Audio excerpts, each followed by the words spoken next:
Joining us, crime reporter Pat Lalama, also with us, psychotherapist and author of the book Till Death Do Us Part, Robi Ludwig, and joining us as well, Denver, Colorado defense attorney David Beller. Pat, I'll start with you. Nicole Kessinger, what more do we know about her at the center of this explosive interview? Well, first of all, wow, what a shocker. Chris Watts lied to her. A co-worker at the petroleum company, she described that they would see each other in the break room when she would go in to put her lunch in the refrigerator, and thought he was attractive. She said he was soft-spoken. He came into her office to introduce himself, and she said he seemed like a very endearing father, a kind man who said he was going through a divorce, and that was it. They started a 2-month affair, saw each other about 4 to 5 times a week. That's quite a lot if you're a separated father, and she bought into it until you know the rest. Yeah, and here's, Pat, I'll stay with you here as I read this next quote. So finally the realization hits, and she says, when I read the news, I found out he's still married and his wife's 15 weeks pregnant. So we get this revelation. Where does she take the story next? Well, she actually does the right thing. First, she starts pressing him. She's pressing him. This is actually before it was discovered that he was going to be arrested. And she's struck by the fact that he does not seem at all concerned. All right, if you're talking about a potential psychopath here, he feels nothing. She even says that as she presses him about it, he tries to change the subject. So ultimately, when she figures out what's going on, she goes right to law enforcement. The right thing to do for her. Yeah, and as it's unraveling, Robi, so family's missing. He's not emotional, according to Kessinger. You know, as Pat said, she's grilling him. He's trying to change the subject. And here's a quote from her. It got to a point that he was telling me so many lies that I eventually told him I did not want to speak to him again until his family's found. Let's let that sink in a minute. How does someone process this? That someone she's talking about having a future with, at the back of her mind, she's thinking, he might have killed his family in cold blood? How do you process that? Well, I think first it's denial, right? You want to deny somebody that you're attracted to or falling in love with or in like with is capable of that kind of heinous crime. And then there's a sense of betrayal. How could this person seduce her and act available and then have these big lies? And in some way, she wanted to make sure that she was not considered a part of this crime at all. So smartly so, she separated herself from this guy, reported him, and basically said, I have nothing to do with this. This man, there's something wrong with him. He lies all the time. He's suspicious. So her instincts were right. But there's a feeling of betrayal and probably fear. Hey, what happened with my judgment? That I wasn't able to assess that this person was a liar or potentially dangerous. And Robi, what do you do? She knows she's on the grand stage, because everybody's got questions about her. How do you process that side of it? You've not only been duped, but the world is watching you after you've been duped. Well, she has really a chance to make it right, and that's what she's doing right now. She's basically making a statement. Now I see in retrospect that Chris was a liar, that the whole relationship was based on lies, and I don't want any part of that, so I'm going to speak out and let everybody know what they need to know so that they can have more information. Hi, David Beller again with us. A bit of news today. We're learning Chris Watts' parents are going to be making a statement. Will that have any impact on what happens at sentencing on Monday? It really won't. The judge here, remember, only has one option in front of him, and that is life in prison without the possibility of parole. And so the sentencing hearing is for the victim's family, for Shanann's family, to be able to speak to the judge, to be able to talk about and have sort of this therapeutic session where they can be heard regarding the loss that they have had. And Mr. Watts' parents may have some concerns about this plea, but ultimately, that's a decision that is made by Mr. Watts, by Mr. Watts' team, and then the sentence decided by the judge, and that's all. Got it. Pat, you know, at the end of this interview, as Kessinger, the full realization hits, you know, she says she felt sad, and then she really turns and says she never doubted and still does not doubt he killed his family. I mean, again, you just think of her life, let's say in a 36-hour span, goes from maybe a future with this guy to fully believing he killed them all. I'm sure it's upending in so many ways, but I want to say one thing. I don't think that there's any of us on this earth who has not been duped by someone. And you know what? You can be the smartest, most intelligent woman on earth and still fall into this trap because it's a matter of the heart, which is a lot of times, I'm sure Robbie will attest because she knows, is a completely separate thing from our intellectual state. And I don't want to make any moral judgment about her. It's not an issue as far as I'm concerned. It was her life and her decision. But I do have to say this.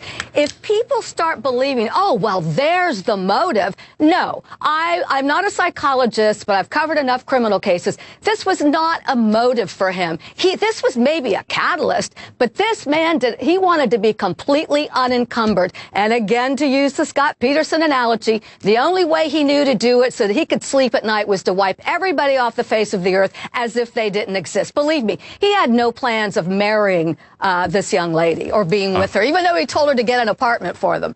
Yep. Okay, couple things to that point. I'll say men can be duped as well. Yes. Just as easily. Yes, Let me say yes. that. And number two, we're going to talk about that. And we'll ask Robbie, hold your thought, Robbie, motive or not. Is Nicole Kessinger motive for this? Pat says no. We'll see what Robbie says coming up in a little bit. Let's bring back our esteemed panel.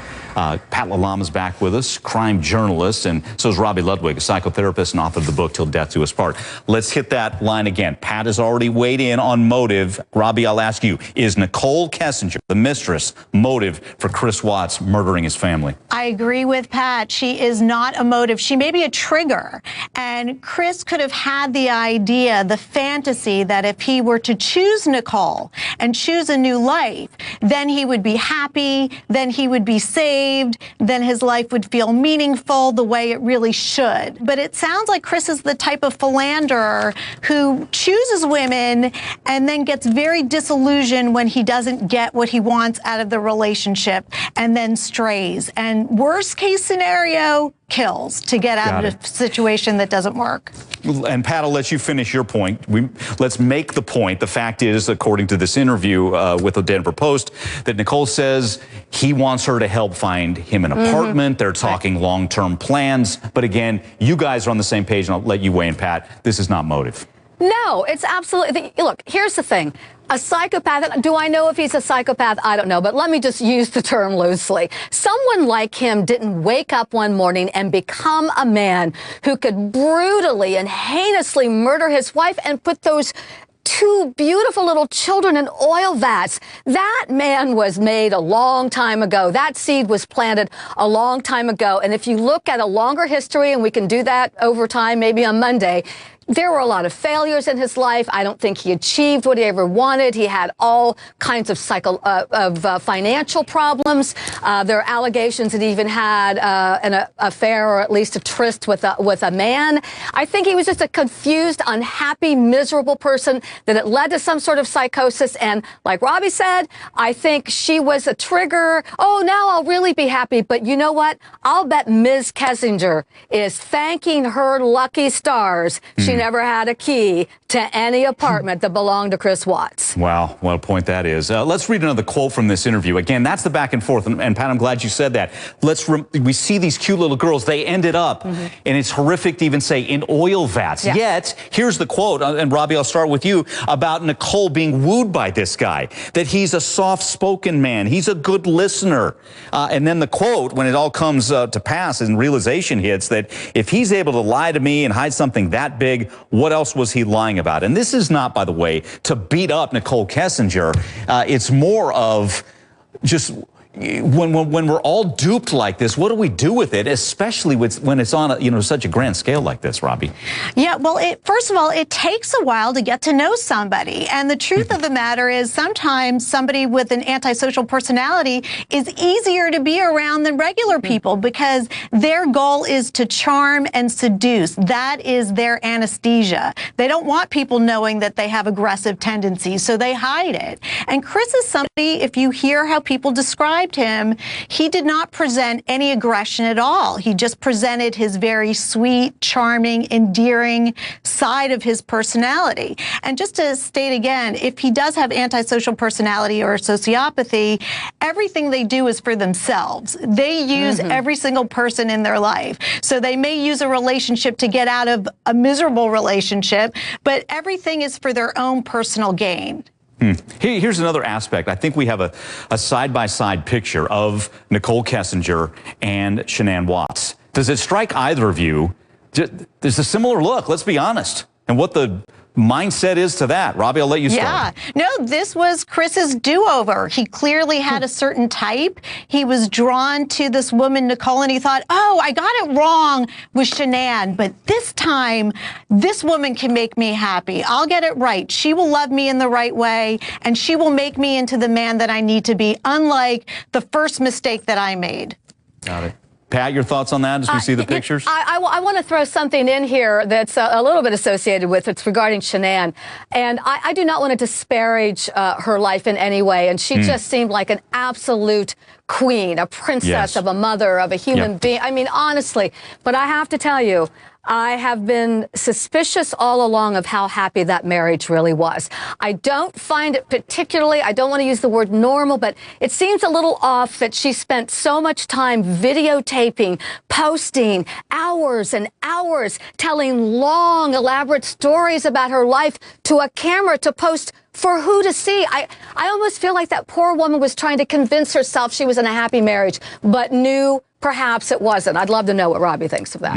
I think that's a really strong possibility, and I think perhaps both Chris and Shanann had the same wish, that if they chose each other, then their life would be right. They would be loved, they would be successful, and we know what the reality was underneath that wish. Wow. Guys, thanks again so much. Pat Lalama, Robi Ludwig, appreciate it.